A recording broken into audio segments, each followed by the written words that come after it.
Pertama-tama saya ucapkan puji syukur kehadirat Allah Subhanahu wa Ta'ala karena berkat rahmat karunia dan hidayahnya juga kita semua bisa berkumpul di aula kita yang tercinta ini untuk mengikuti kegiatan destinasi budaya positif.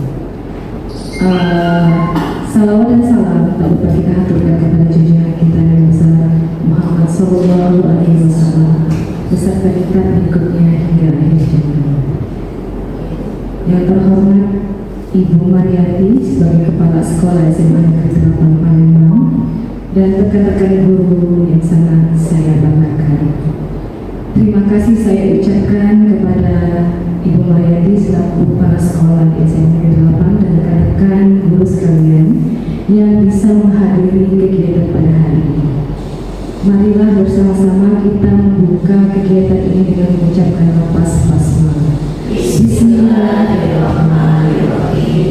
Baiklah Bapak Ibu Guru, untuk memulai acara ini saya akan mengawalinya dengan menyanyikan lagu Indonesia Raya.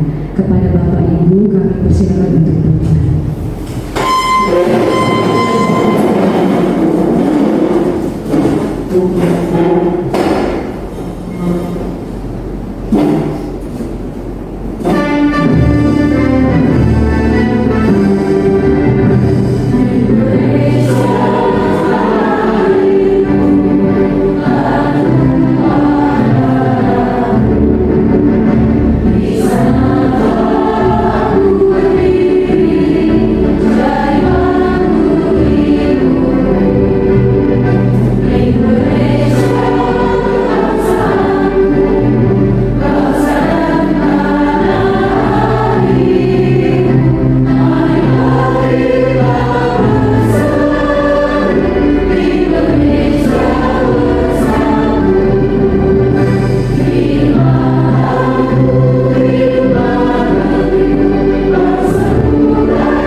Bismillahirrahmanirrahim. Assalamualaikum warahmatullahi wabarakatuh. Alhamdulillahirrahmanirrahim. Wassalatu wassalamu ala asrofil anbiya'i wal mursalin wa ala alihi wa sahbihi ajma'in, amma ba'du. Yang saya hormati, saya banggakan Ibu calon guru penggerak angkatan ke-11 Ibu Yuni Rawati SPD. Yang saya hormati rekan-rekan guru yang hadir pada kesempatan pagi hari ini. Alhamdulillah, puji syukur dan intinya kita haturkan kehadirat Allah Subhanahu wa Ta'ala atas limpahan rahmatnya yang diberikan kepada kita semua. Alhamdulillah, pagi hari ini kita semua dalam keadaan sehat dan bisa mengikuti kegiatan yang luar biasa ini dalam keadaan baik. Semoga kegiatan ini bisa diselesaikan dengan baik sampai akhirnya nanti. Salawat dan salam kita kirimkan kepada junjungan kita Nabi Agung Nabi Muhammad Sallallahu Alaihi Wasallam, Muhammad Sallallahu Alaihi Wasallam, kepada seluruh keluarga, sahabat dan pengikutnya termasuk kita semua. Insya Allah kita semua akan selalu istiqomah untuk tetap menjadi pengikutnya sampai akhir kita nanti. Amin ya rabbal alamin. Ibu Yuni sebagai calon guru penggerak yang saya banggakan, Bapak Ibu guru yang saya hormati, Ini merupakan salah satu rangkaian dari kegiatan calon guru penggerak yang sudah saya ikuti. Kegiatan ini sudah 2 kali, waktu itu ada Bu Rahma Ilmiati juga kegiatan, dan ini dilanjutkan oleh Bu Yuni. Kegiatannya berupa desiminasi. Tadi sempat saya buka-buka Google. Desiminasi itu artinya suatu kegiatan yang ditujukan kepada kelompok target atau individu agar mereka memperoleh informasi, timbul kesadaran, kemudian menerimanya, dan akhirnya memanfaatkan informasi tersebut. Jadi dengan kegiatan diseminasi budaya positif ini sebenarnya kegiatan yang luar biasa. Harusnya tidak hanya sekian guru yang diajak, kalau bisa sebanyak-banyaknya, sehingga kita saling berbagi budaya-budaya positif, praktek-praktek baik kepada rekan-rekan yang lain, supaya apa yang Bu Yuni cita-citakan terhadap budaya positif ini bisa diikuti oleh kawan-kawan lain. Jadi tugas berat dari calon guru penggerak maupun guru penggerak adalah menjadi teladan, menjadi pionirnya dari kawan-kawan terhadap berbagai praktek baik.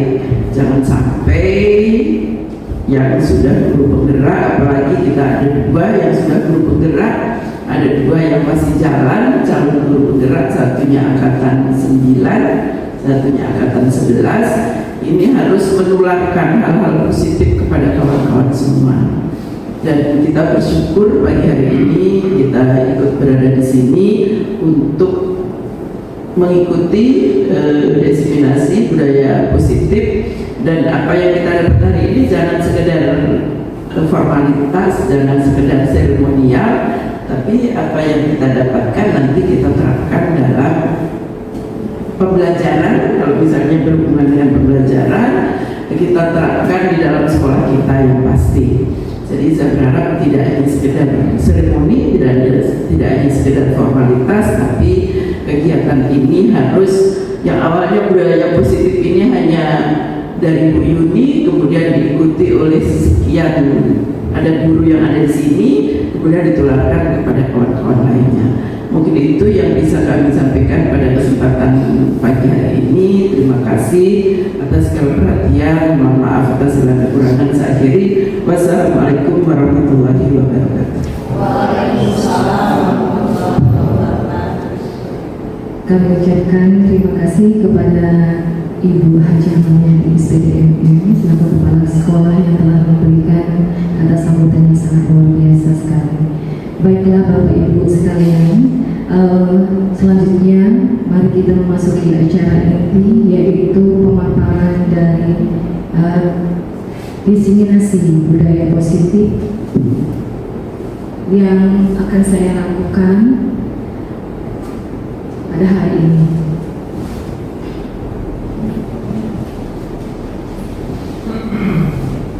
Baiklah Bapak Ibu, izin berdiri semua ya.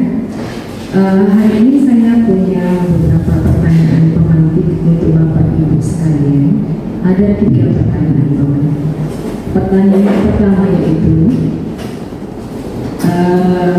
hukuman dapat mendisiplinkan anak. Bagi Bapak atau Ibu yang setuju, silakan untuk mengangkat tangan.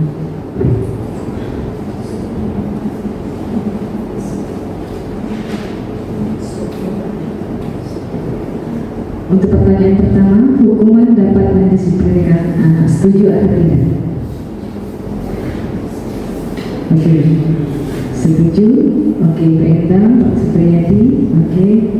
Baiklah, pertanyaan yang kedua, pemberian hukuman dengan hal positif seperti membaca atau membersihkan halaman sekolah dapat meningkatkan disiplin anak. Apakah setuju atau tidak? Silakan yang setuju untuk mengangkat tangan. Berarti tidak ada yang setuju ya Bapak. Oke, Ibu. Sekarang kita lanjutkan ke pertanyaan ketiga. Memberi penghargaan dapat meningkatkan belajar anak. Apakah Bapak Ibu setuju? Oke.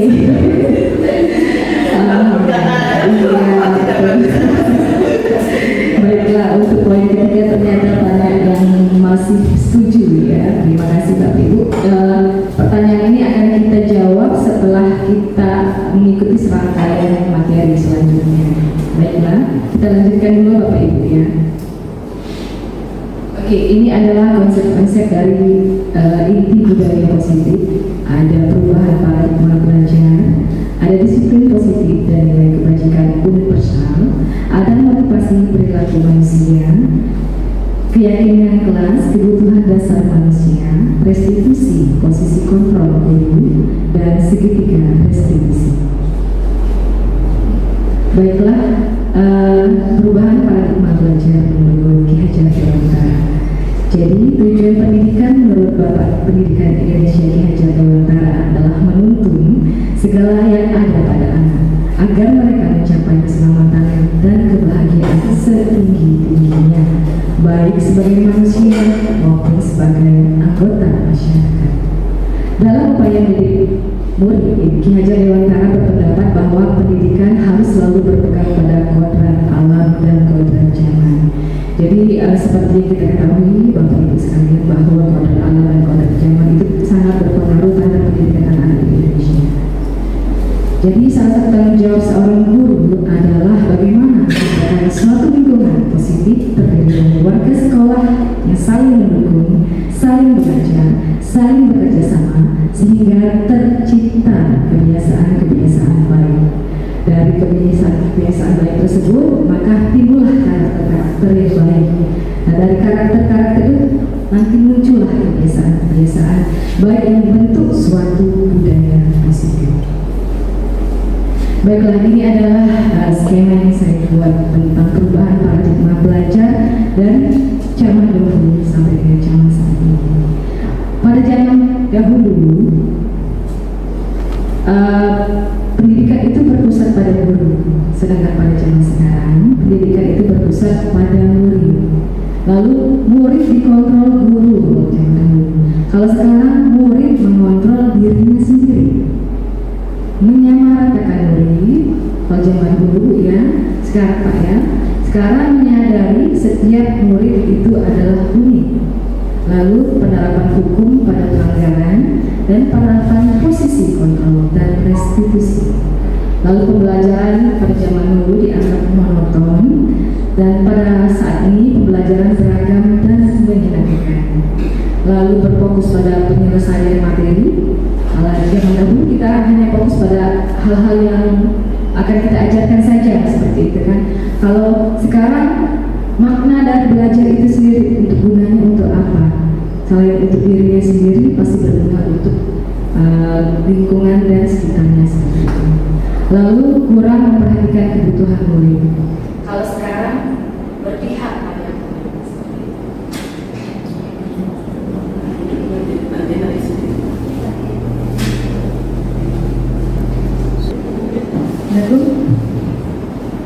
Jadi sebagai seorang guru yang menuntut murid di sekolah sebaiknya harus memiliki kemampuan dalam mewujudkan disiplin positif di sekolah.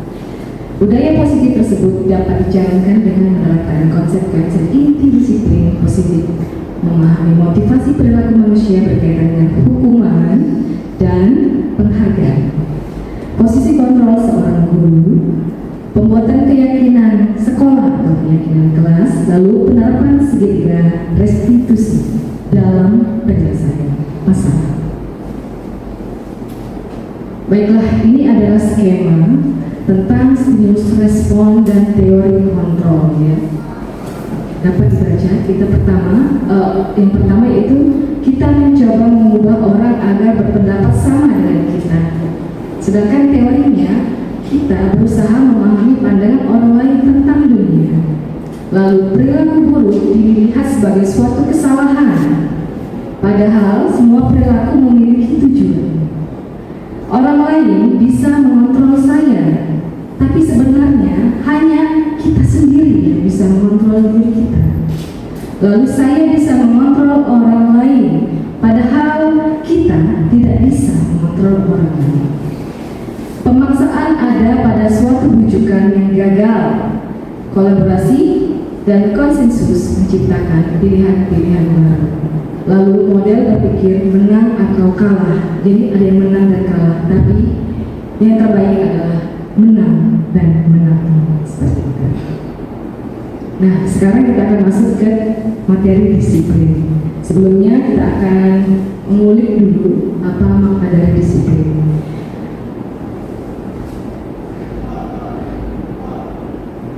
Baiklah, disiplin berasal dari bahasa Latin disiplina, yang artinya belajar. Ternyata disiplin itu artinya belajar.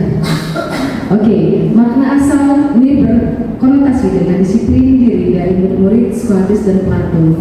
Disiplin diri membuat orang menggali potensinya menuju sebuah tujuan apa yang dia hargai. Dia adalah tujuan. Jadi disiplin itu memiliki suatu tujuan sebetulnya. Nah, jadi namun di budaya kita makna kata disiplin telah berubah menjadi sesuatu yang dilakukan seseorang pada orang lain untuk mendapatkan kepatuhan, seperti itu. Kecenderungan umum adalah menghubungkan kata disiplin dengan ketidaknyamanan, bukan dengan apa yang kita hargai atau pencapaian suatu tujuan yang mulia.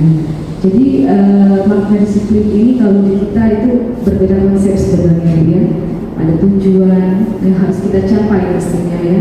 Tapi kita di sini khususnya di budaya kita, disiplin itu merupakan suatu hal yang harus dilakukan untuk mendapatkan kepatuhan. Baiklah, kita lanjutkan. Disiplin positif. Ketika mendengar kata disiplin, terbayang di benak Bapak Ibu bagaimana?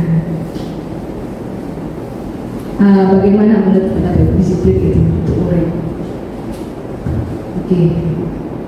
Jadi menurut Bapak Ibu, disiplin itu pasti kita arahkan ke murid dan siswanya, seperti itu kan. Nah, jadi sebagai seorang murid, seorang harus paham betul alasan mengapa mereka mengikuti suatu ajaran tertentu. Sehingga motivasi yang terbangun adalah motivasi intrinsik, motivasi yang ada di dirinya sendiri dan bukan ekstrinsik dari pengaruh-pengaruh orang sekitar ataupun lingkungan, seperti itu. Penerapan disiplin positif bertujuan untuk membentuk kontrol diri dan mengajarkan anak bertanggung jawab dengan menumbuhkan kesadaran berdasarkan nilai-nilai kebajikan universal. Dan nanti akan saya lanjutkan apa itu nilai kebajikannya. Sehingga membuat murid memahami dan menyadari segala tindakan berdasarkan motivasi intrinsik, bukan paksaan, pujian, dan hukuman. Jadi di sini dituntut mereka untuk memposisikan dirinya, mengontrol dirinya sendiri, bukan karena paksaan ataupun pujian ataupun bahkan karena hukuman seperti ini. Baiklah. Nah, ini adalah nilai-nilai kebajikan universal. Jadi kalau kita kaitkan dengan P3, profil pelajar Pancasila, itu ada 6 macam nilai-nilai kebajikan yang ada di dalamnya. Yang pertama yaitu beriman, bertakwa kepada Tuhan Yang Maha Esa, lalu mandiri, bernalar kritis, berkebinekaan global, bergotong royong, dan kreatif. Seperti itu. Kita lanjutkan. Oke, nah inilah yang saya sebut teori perilaku, motivasi perilaku manusia. Jadi ada yang intrinsik dan juga ada yang eksternal dan ada juga yang internal. Jadi dari dalam dan luar. Baiklah, sudah akan saya jelaskan. Untuk motivasi eksternal perilaku manusia itu, yang pertama yaitu untuk menghindari ketidaknyamanan hukuman. Jadi tujuannya yaitu untuk menghindari ketidaknyamanan ataupun menghindari hukuman. Itu adalah motivasi eksternal mereka.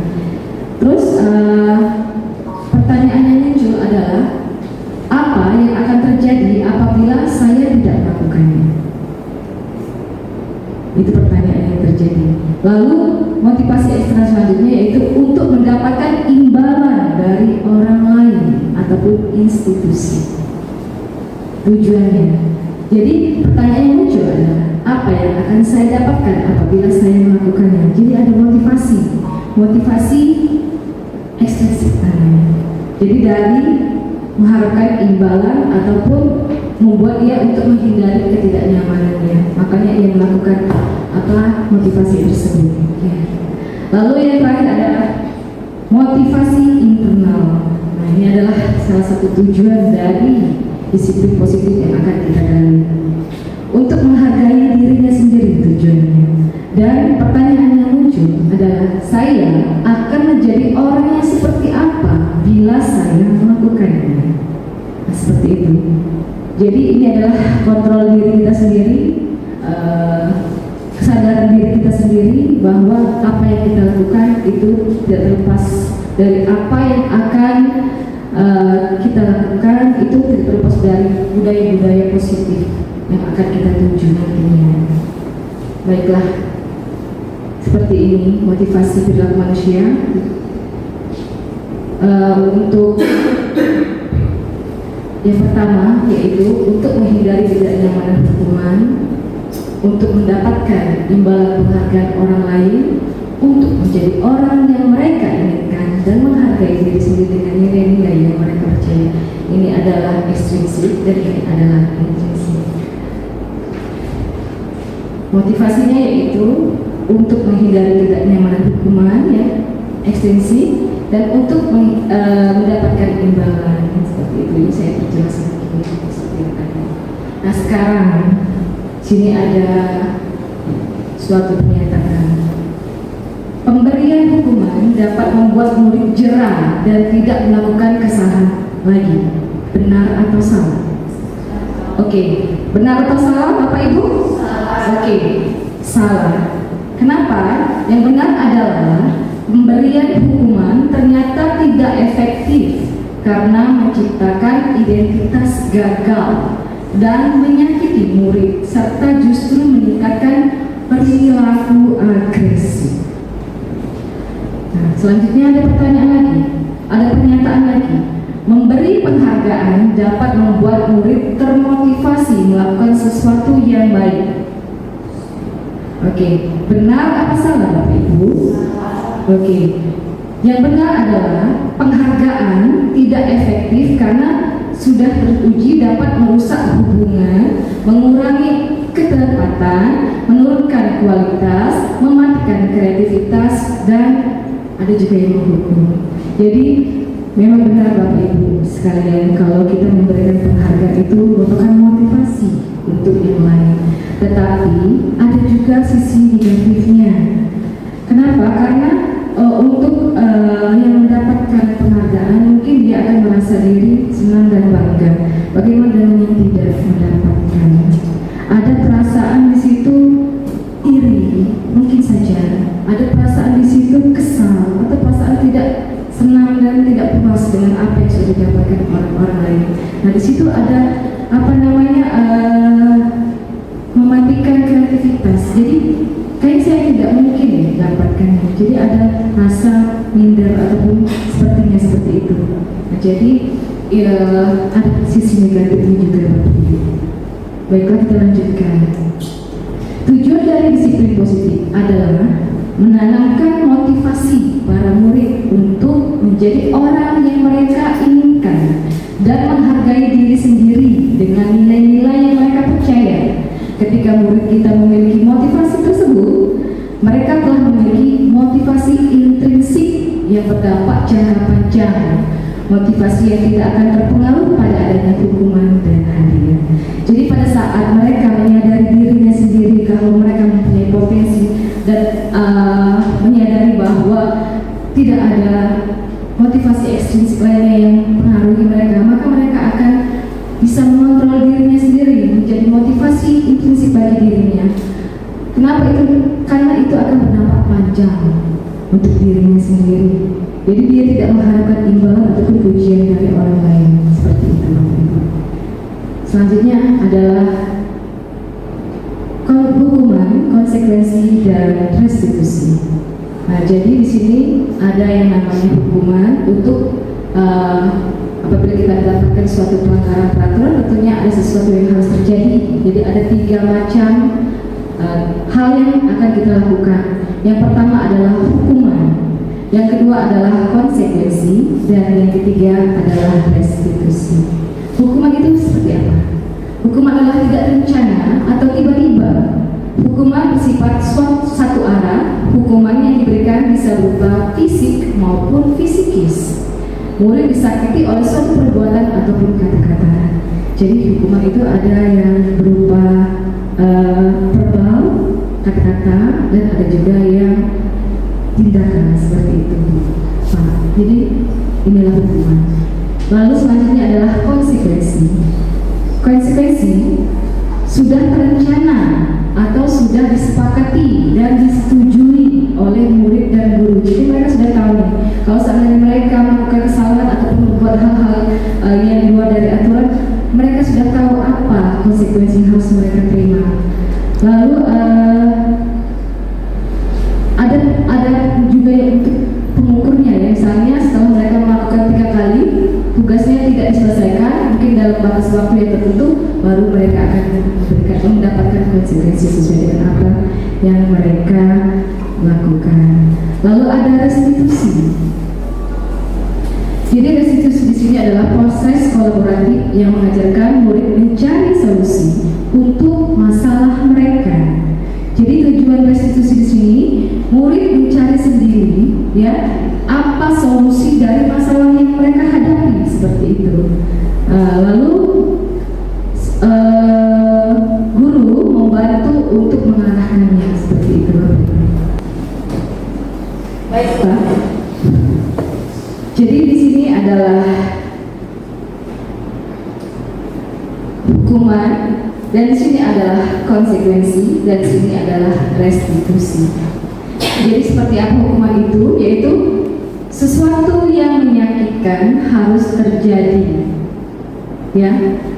Terus sesuatu harus terjadi karena dia sudah tahu nih apa hukuman dan apa konsekuensinya. Lalu kalau dia restitusi merupakan pilihan. Jadi ada beberapa pilihan yang harus ditentukan.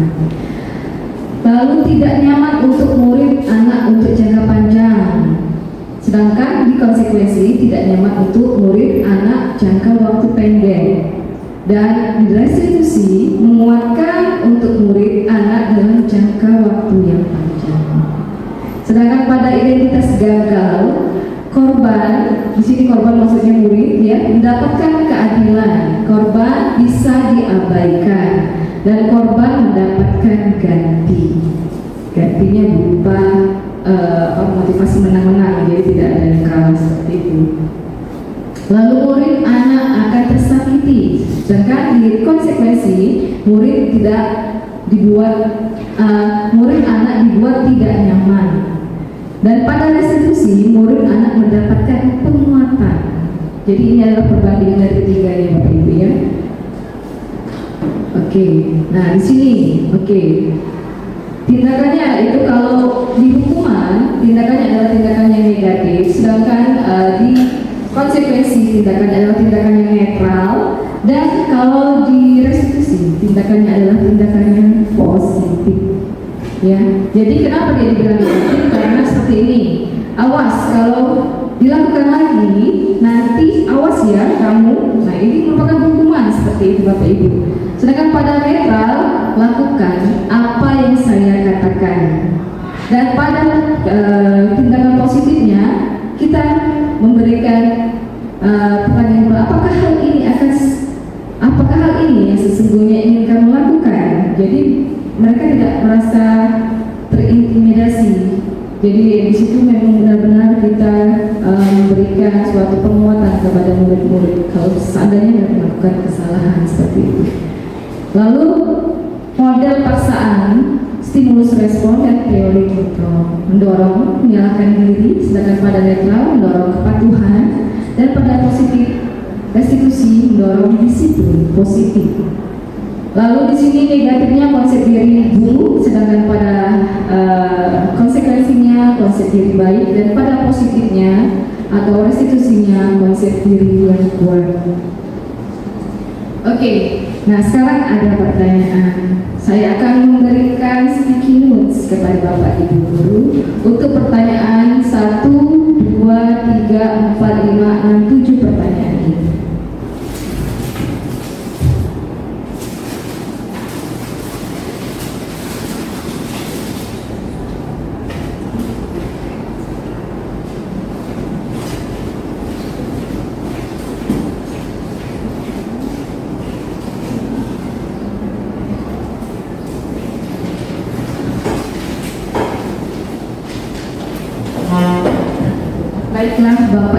silakan menuliskan kira-kira untuk tindakan guru yang pertama itu disebut hukuman atau konsekuensi.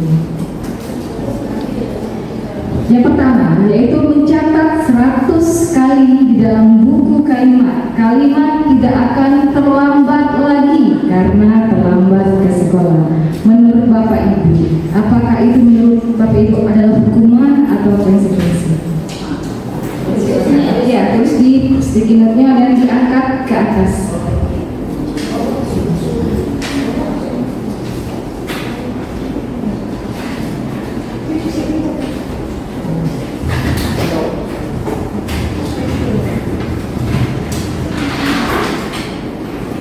Oke, terima kasih.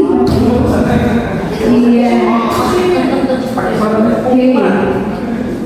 Oke, siapa yang bilang ini ada hukuman? Saya. Oke, angkat tangan. Oke, terima kasih. Lalu yang kedua. Sticky note yang kedua. Lari mengelilingi lapangan basket 2 kali karena terlambat hadir di sekolah adalah hukuman atau konsekuensi? Silakan. Hukuman. Oke, terima kasih Bapak Ibu. Oke, pertanyaan yang ketiga. Murid diminta untuk push up 15 kali karena tidak menggunakan masker di sekolah. Murid diminta untuk push up 15 kali karena tidak menggunakan masker ke sekolah. Menurut Ibu ini adalah hukuman atau konsekuensi? Oke, terima kasih Bapak Ibu. Nanti jawabannya akan kita lihat di slide selanjutnya. Oke, yang keempat, menggantikan kertas tugas teman yang dicoret-coret. Menurut Ibu itu hukuman atau konsekuensi? Oke, terima kasih Bapak.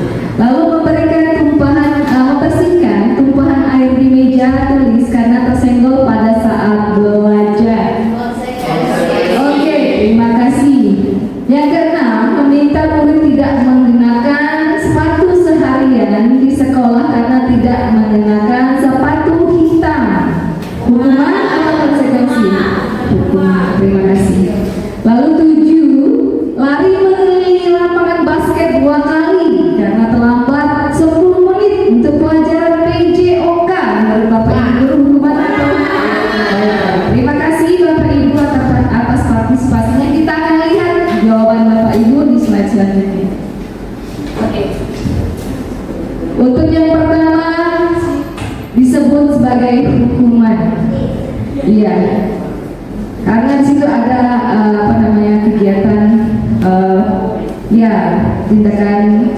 kegiatan tindakan yang fisik seperti itu ya Bu ya. Lalu yang kedua juga disebut hukuman. Dan ketiga disebut hukuman. Yang keempat konsekuensi.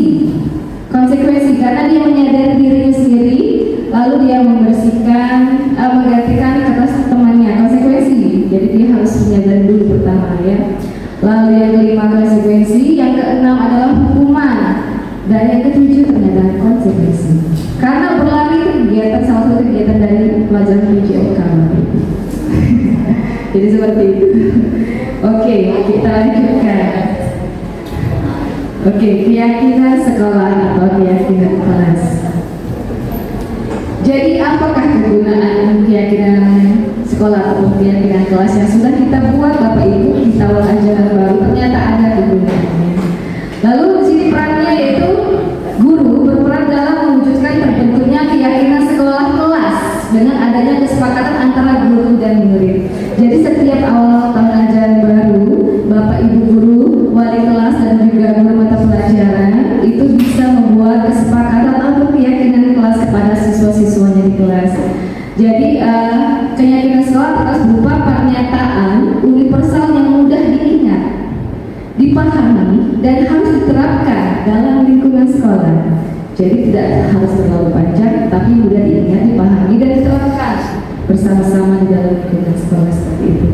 Lalu disiplin positif yang diterapkan untuk membangun budaya positif di sekolah adalah keyakinan kelas bersifat lebih rinci dan konkret daripada peraturan. Lalu keyakinan kelas berupa pernyataan-pernyataan universal. Pernyataan keyakinan kelas dibuat dalam bentuk positif. Keyakinan kelas hendaknya tidak terlalu banyak hingga bisa diingat dan dipahami warga kelas. Lalu keyakinan kelas hendaknya sesuatu yang bisa diterapkan di lingkungan dan semua warga hendaknya ikut berkontribusi dalam pembuatan keyakinan kelas. Bersedia meninjau kembali keyakinan kelas dalam waktu tertentu. Jadi keyakinan kelas itu apabila memang tidak sesuai dengan kondisi yang ada, bisa ditinjau kembali dan diperbaiki seperti itu. Oke, langkah-langkahnya yaitu yang pertama adalah berdiskusi, memunculkan aturan-aturan yang perlu ditaati, jadi diskusi antara guru dan murid. Lalu mengubah peraturan-peraturan menjadi kalimat yang lebih positif. Jadi usahakan dengan ada kata-kata yang negatif seperti jangan dan dilarang, jadi gunakan kata-kata yang bermakna positif. Lalu mengubah peraturan-peraturan menjadi nilai-nilai kebajikan ataupun keyakinan kelas, dan berdiskusi mengenai gambaran perilaku yang mencerminkan keyakinan kelas. Lalu berdiskusi mengenai peran seluruh warga kelas dan meninjau ulang keyakinan kelas dari waktu ke waktu sesuai dengan kondisi yang ada.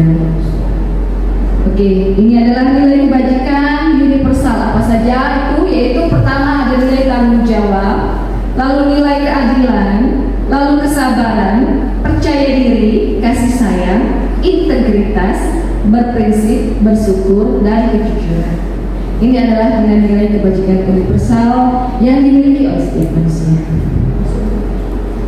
Oke, ini adalah keyakinan kelas yang sudah saya buat bersama murid-murid saya. Pertama, saya melakukan diskusi bersama siswa-siswa untuk menanyakan kepada mereka apa saja yang mereka inginkan yang akan diterapkan di kelas.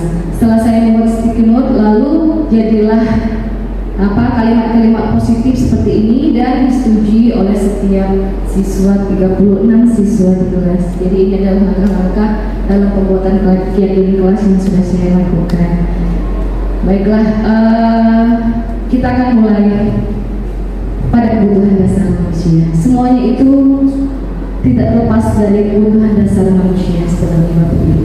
Jadi manusia ini punya kebutuhan dasar, tidak hanya makan dan minum saja, tapi punya kebutuhan dasar yang lain. Jadi manusia itu punya kebutuhan dasar yang pertama yaitu kesenangan. Jadi kesenangan adalah kebutuhan untuk merasa senang. Itu adalah kebutuhan dasar yang harus dimiliki di dalam diri manusia. Lalu cinta dan kasih sayang. Jadi kebutuhan untuk diterima, memberi dan menerima kasih sayang serta berhubungan, berkoneksi dengan orang lain seperti itu. Lalu kebebasan. Jadi manusia juga butuh kebebasan. Kebebasan akan pilihan, kemandirian dan otonomi diri sendiri. Lalu penguasaan, yaitu kebutuhan pengakuan atas kemampuan prestasinya. Jadi manusia juga memang butuh seperti itu. Dan yang terakhir adalah bertahan hidup. Nah, di sini adalah kebutuhan psikologis atau fisiologis. Jadi psikologis di sini adalah rasa aman, nyaman, dan fisiologis yaitu tadi kebutuhan untuk makan dan lain-lain seperti itu. Jadi ada kalau rasa lapar mereka harus makan seperti itu. Itu adalah kebutuhan dasar manusia. Jadi ternyata kebutuhan dasar manusia ini bukan hanya makan, bukan hanya minum, bukan hanya materi, tapi ternyata ada kebutuhan-kebutuhan yang lain yang harus dimiliki manusia. Apabila salah satu kebutuhan ini tidak terpenuhi, maka tentu dia akan mengalami hal-hal yang tidak baik seperti itu. Kita lanjutkan Bapak Ibu. Nah, ini adalah posisi kontrol seorang guru. Jadi di dalam kegiatan belajar mengajar kita sehari-hari, posisi guru itu sangat penting sekali untuk kita berpengaruh kepada murid kita sendiri. Jadi posisi kontrol seorang guru itu ada 5 macam. Yang pertama yaitu posisi guru sebagai seorang penghukum. Lalu posisi guru sebagai pembuat merasa bersalah, dan posisi guru sebagai teman, lalu posisi guru sebagai pemantau, dan posisi guru sebagai manajer. kelima posisi guru tersebut. Oke?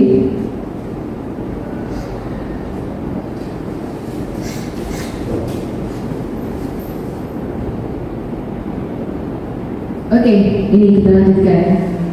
Jadi ini adalah kelima posisi guru di tabel yang telah saya buat. Jadi untuk yang pertama adalah posisi guru sebagai penghukum, lalu pembuat merasa bersalah, lalu sebagai teman dan pemantau, serta sebagai manajer, seperti itu. Lalu apa yang guru buat? Kalau di posisi penghukum, guru menghardik untuk menunjuk-nunjuk, menyakiti dan menyindir. Ini adalah posisi guru yang penghukum namanya. Jadi untuk posisi pembuat orang merasa bersalah, apa yang guru buat yaitu berceramah dan mengatakan seharusnya titik-titik atau ibu kecewa titik-titik, seperti itu nah ya. Lalu sebagai teman, apa yang harus dilakukan oleh seorang guru yaitu membuat alasan untuk muridnya. Alasannya apa? Seperti itu. Lalu sebagai pemantau, guru hanya menghitung ataupun mengukur saja. Dan terakhir adalah sebagai manajer, yaitu mengajukan pertanyaan-pertanyaan. Ini adalah posisi kontrol seorang guru, ya. Terus yang berdampak sekali pada murid, yaitu kalau posisi penghukum, murid akan mengulangi kesalahannya kembali. Sedangkan pada pembuat merasa bersalah, murid merasa rendah diri. Dan pada posisi teman, murid menjadi lemah, tidak mandiri dan tergantung. Dan posisi pemantau menitik beratkan pada konsekuensi atau hadiah untuk dirinya. Dan posisi manajer adalah mengevaluasi diri, bagaimana cara memperbaiki diri. Itu adalah posisi guru. Oke, nah ini ya, kita jelaskan dari sini. Jadi kalau untuk sebagai penghukum, hukuman fisik ataupun verbal, jadi seperti itu contohnya. Misalnya adalah posisi guru sebagai penghukum ya Bapak Ibu ya. Kamu ini malas sekali, setiap hari terlambat terus. Seperti itu, ini adalah penghukum ya.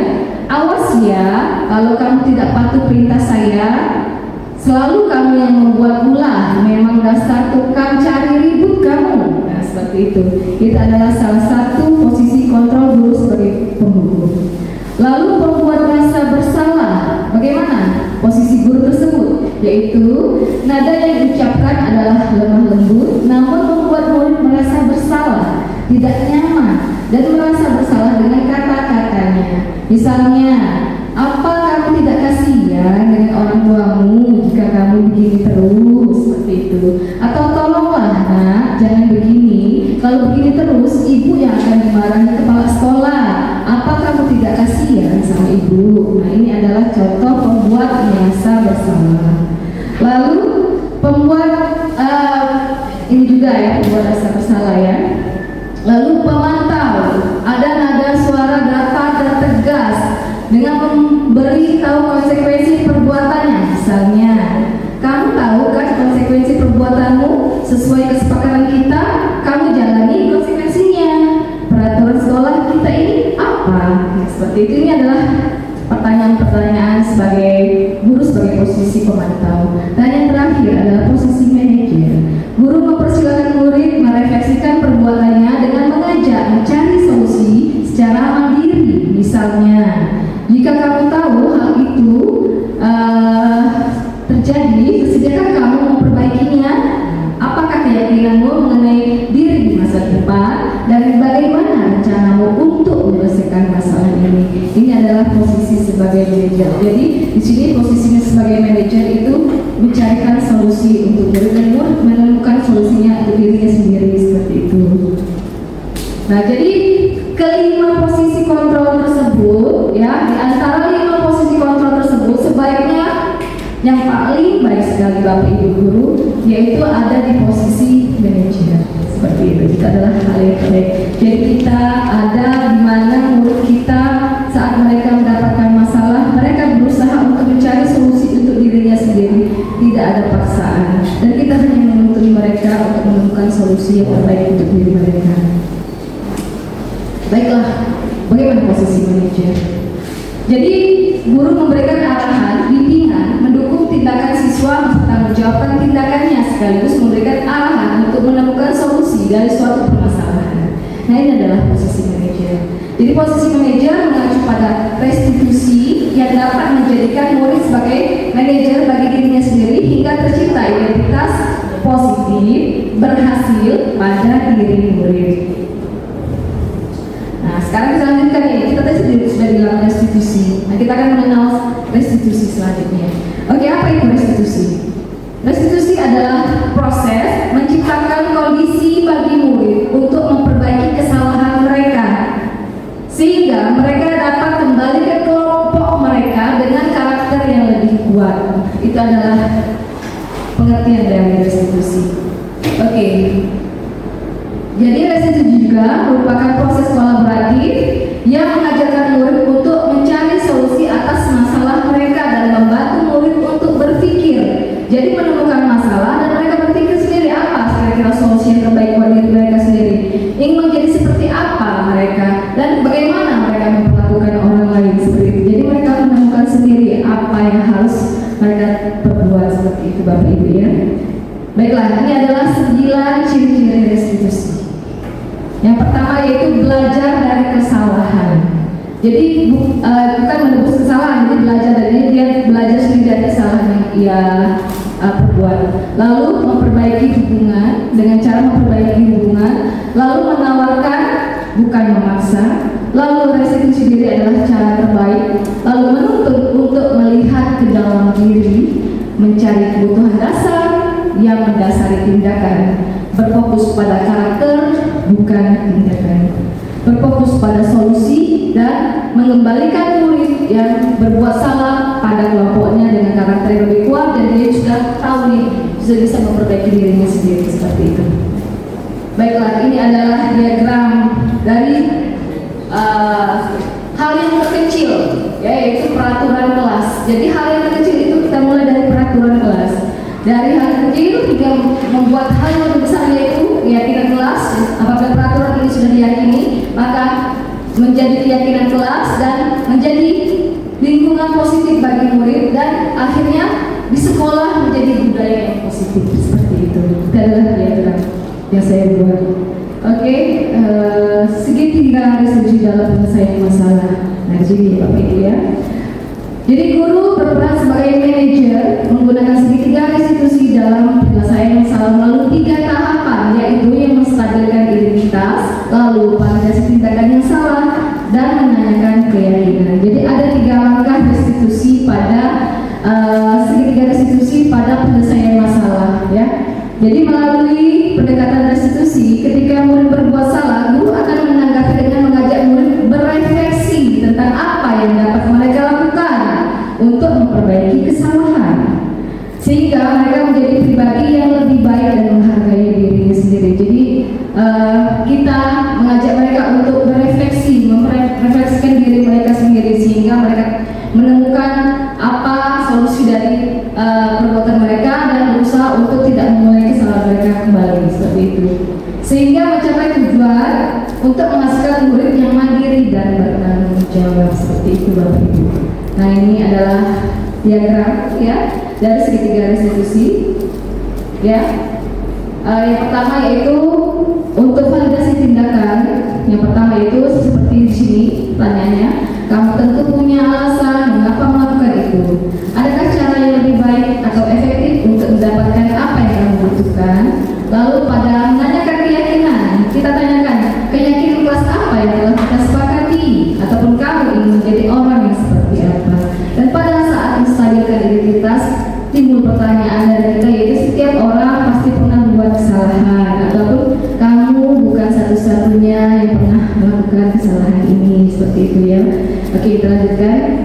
Oke, ini adalah tahapan-tahapannya ya dalam segitiga restitusi. Yang pertama yaitu menstabilkan identitas, validasi tindakan yang salah, dan menanyakan keyakinan. Nah, di sini adalah contoh responnya. Oke, kalau dia pada menstabilkan identitas, contoh responnya itu berbuat salah tidak apa-apa. Saya tidak pernah berbuat kesalahan seperti itu. Saya ingin mencari solusi dan bukan siapa yang salah. Ini adalah posisi di mana guru menstabilkan identitas.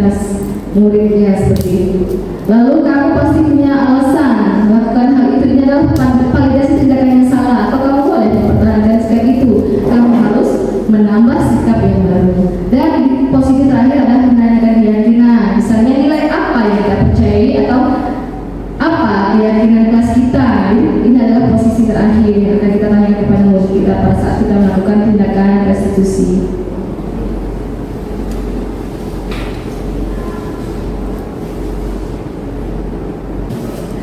Baiklah Bapak Ibu, berikut ini akan saya tayangkan sebuah video tentang 5 posisi kontrol guru.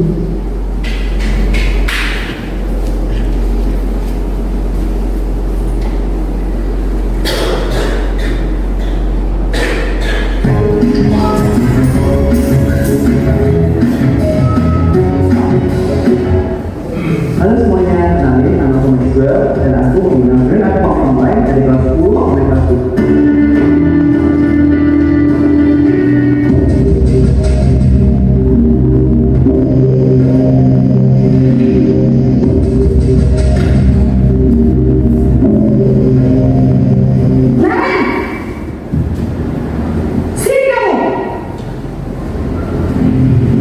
Selamat pagi Bu. Selalu terlambat. Kamu deh, pasti terlambat. Maaf Bu, saya Apa? Apa coba? Alasan kamu apa lagi? Kapan sih kamu tidak terlambat? Malas sekali ya kamu jadi anak. saya Dasar pemalas. Gak kapok-kapok sih kamu. Sudah berapa kali terlambat? Sana, kamu keliling lapangan basket 2 kali. kenapa saya harus ke lapangan basket Bu? Kenapa? Kamu melawan ibu. Berani-beraninya jawab. Sudah terlambat, masih berani jawab enggak? Sekarang, keliling lapangan basket 5 kali sekalian. Biar kapok. Lapangan basket.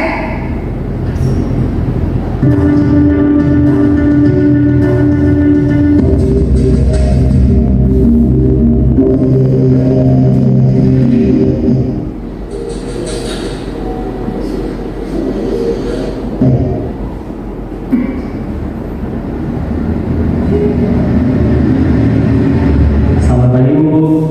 Naren. Kenapa terlambat lagi, nak? Ya Tuhan, Naren. Kamu senang ya bikin ibu susah ya? Kalau kamu terlambat lagi, ibu yang ditegur kepala sekolah, nak. Disangka ibu tidak bisa membina kamu.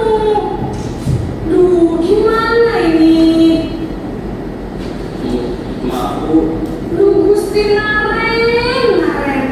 Kamu suka ya? Udah tegur bapak kepala sekolah.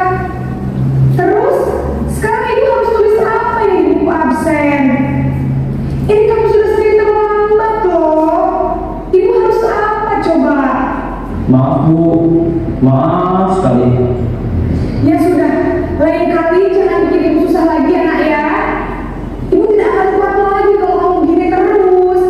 Bisa jantungan kalau ibu tegur bapak kepala sekolah.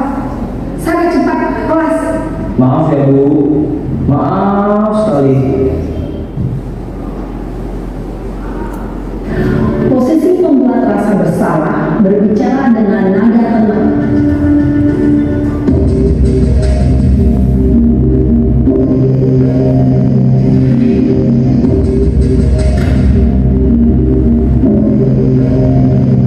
Naren!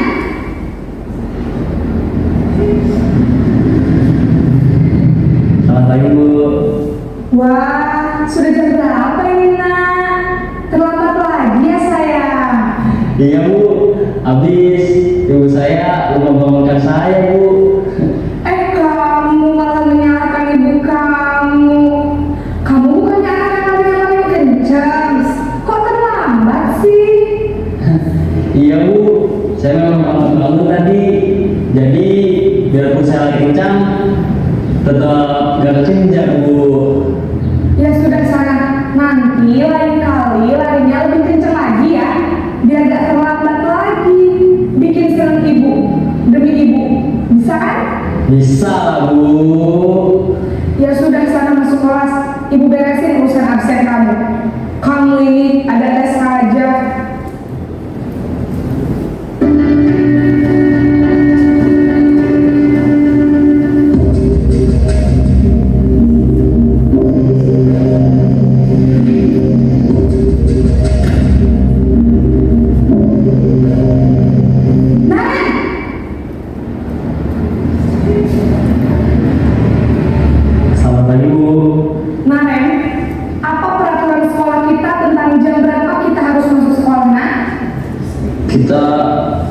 harus di sekolah jam 7 Bu.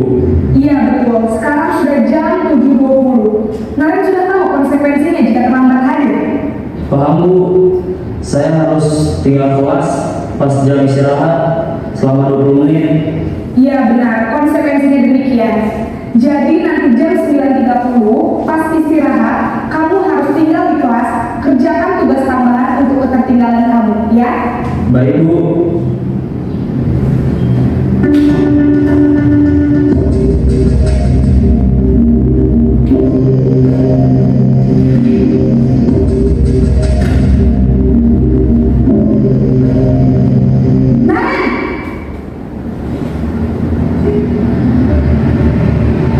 Selamat pagi Bu.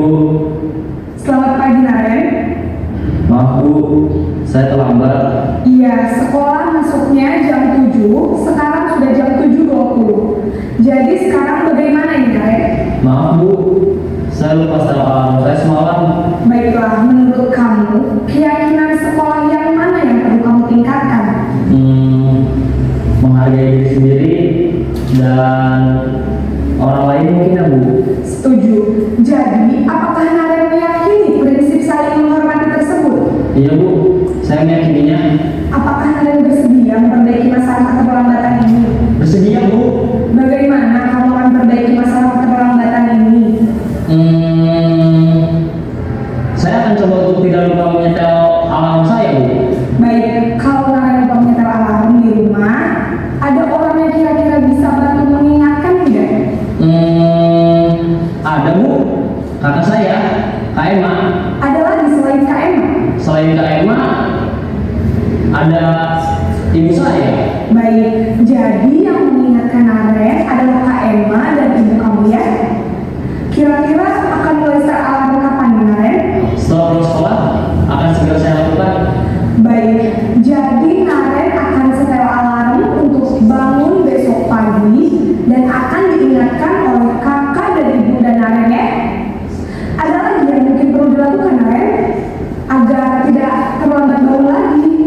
Tidak ada Bu. Baik Naren, terima kasih untuk kerjasama kamu. Sekarang kamu perlu kembali ke kelas untuk belajar. Baik Bu, terima kasih.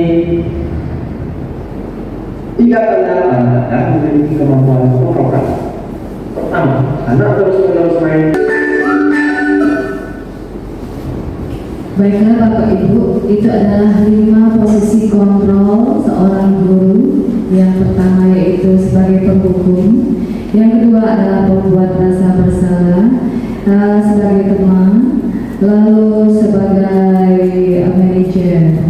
Nah sekarang adalah contoh dari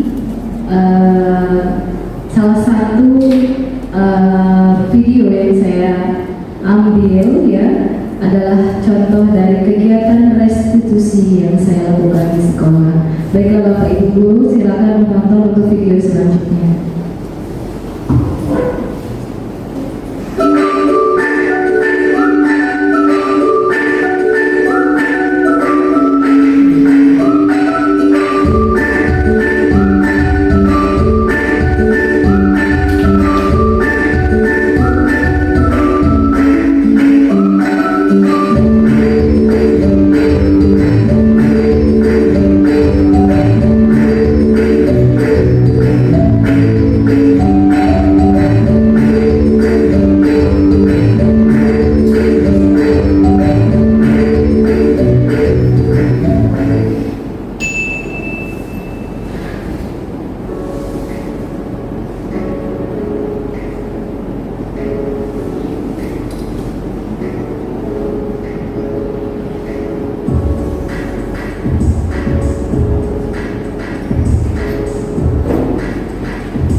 Ya Salman. Maaf Bu, berapa lama Bu ada ini? Oke, kalau gitu kamu tulis dulu buku terlambatnya ya. Iya Bu. Ini ya, oke. Kemudian ini ya ini ada dana terlambat hari ini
Jadi kalau main HP sampai larut malam berarti namanya kesiangan dan sama datangnya terang di sekolah.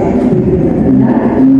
Oke. Maksudnya tidak keyakinan kelas yang kita buat tahun ajaran baru hari. Ini tidak apa saja keyakinan kita sudah coba kita masyarakat.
Baiklah Bapak Ibu sekalian, terima kasih telah menonton video yang telah saya tayangkan tadi.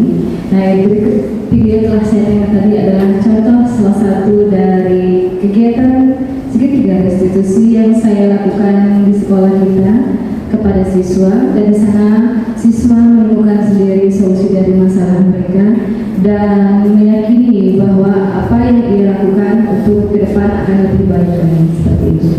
Baiklah Bapak Ibu, kita berada di titik akhir dari pertemuan ini, yaitu kesimpulan. Jadi kesimpulan kegiatan kita pada hari ini yaitu budaya positif dapat terwujud dengan adanya kolaborasi antar semua warga sekolah, dengan adanya keyakinan sekolah yang harus disepakati dan dijadikan dan dijalankan bersama.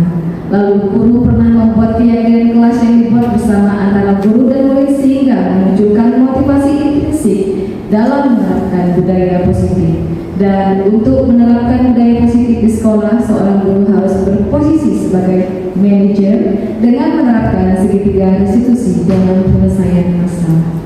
Nah, di akhir kata, jadilah seorang guru yang ingarso suntulodo, ingarso madio mamungkarso dan tut buri handayani, seperti keinginan Ki Hajar Dewantara, yaitu pertama, apabila guru di depan, guru mampu menjadi teladan bagi muridnya, dan apabila guru di tengah-tengah, guru mampu membangun semangat, motivasi, ide dan gagasan di siswanya, dan apabila guru di belakang, guru mampu mendorong anak-anak untuk mencapai cita-citanya. Seperti itu. Ini adalah refleksi kegiatan. Sebelumnya hari ini saya minta Bapak Ibu untuk merefleksikan kegiatan pada hari ini, untuk menuliskannya di sticky note yang telah saya berikan tadi. Untuk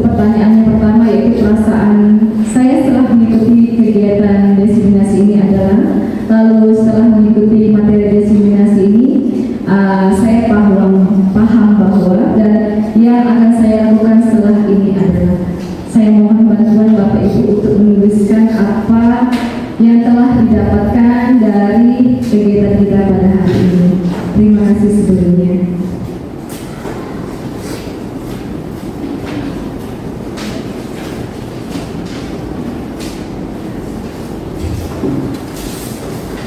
Baiklah, terima kasih kepada Bapak Ibu guru sekalian yang telah meluangkan waktunya untuk menuliskan refleksinya dan juga untuk bisa menghadiri kegiatan destinasi saya pada hari ini. Atas bantuan Bapak Ibu guru, saya ucapkan banyak-banyak terima kasih dan semoga hari ini pertemuan kita pada hari ini mendapatkan banyak manfaat. Baiklah Bapak Ibu guru sekalian, untuk mengakhiri kegiatan ini marilah kita bersama-sama mengucapkan lafaz hamdalah. Alhamdulillahirabbil alamin. Saya akhiri dengan ucapan wabillahi taufiq wal hidayah. Assalamualaikum warahmatullahi wabarakatuh.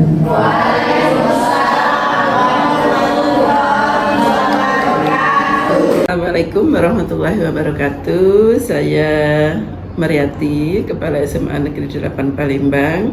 Alhamdulillah pagi ini kami mengikuti diseminasi budaya positif yang dilaksanakan oleh calon guru penggerak yaitu Ibu Yuni Herawati SPD. Alhamdulillah saya senang sekali setelah mengikuti kegiatan itu karena rasanya saya menambah pengetahuan baru, terutama terkait hukuman, disiplin, terkait hadiah-hadiah yang selama ini biasa kami berikan, ternyata itu juga tidak selalu baik hasilnya gitu. Jadi insya Allah setelah dapat ilmu ini kami akan menerapkannya baik kepada anak-anak maupun kepada guru. Terima kasih Bu Yuni, sukses terus, semoga tidak hanya menjadi calon guru penggerak tapi menjadi guru penggerak beneran. Demikian, terima kasih. Wassalamualaikum warahmatullahi wabarakatuh.